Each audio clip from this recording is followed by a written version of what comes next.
Okay, this is a re-recording of the previous video. Okay, so actually this is about the parallel in series.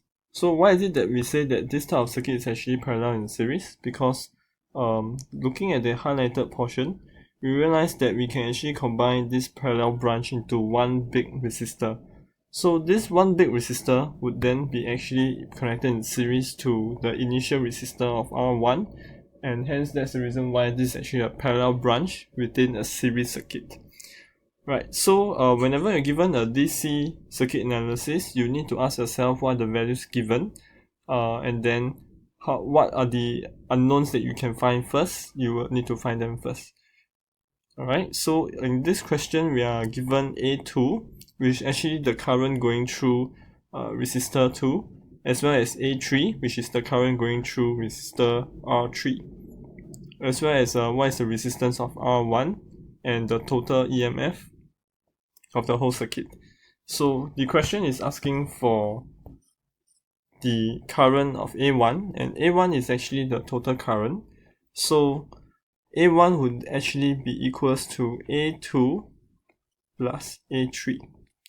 So that will give us the answer of actually 1 ampere plus 1.5 ampere, and that is equals to 2.5 ampere. Right, so we are asked to find V1 now. So to find V1, we can actually make use of the formula V1 equals to I1 times R1, because we have given the value of R1 and we have just found the value of I1.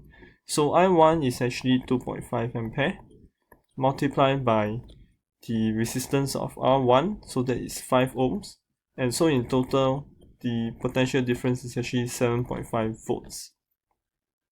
Right, so we move on to V2, the next part of the question. So to find V2, we actually need to know R2 and I2. We know I2, but we do not know what is R2. Now, apart from using that way of solving, there's actually another method to solve. We are aware of what is the value of V1, and we know what is EMF. So because V2 and V3 are in parallel, we know that V2 and V3 will be the same value. And V1 and V2 will actually sum up to give us the EMF. Therefore, V2 is actually equals to EMF minus V1. So that's actually 20 volts minus 7.5 volts, giving us 12.5 volts as the final answer. As mentioned earlier, V3 is actually equals to V2 because they are both parallel. Therefore, the potential difference across each branch will actually be the same, so it will be 12.5 volts. And so right now we are asked what is the value of R2. So we can actually use V2 over I2 because we have found out what is V2 and we are given what is I2. So that is actually 12.5 volts divided by 1 ampere.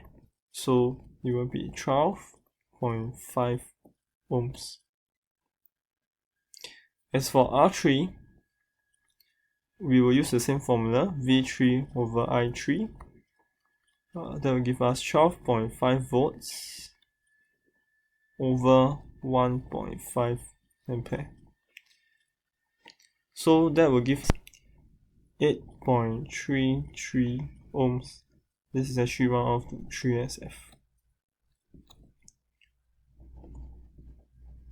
Okay, so with this we can end this video.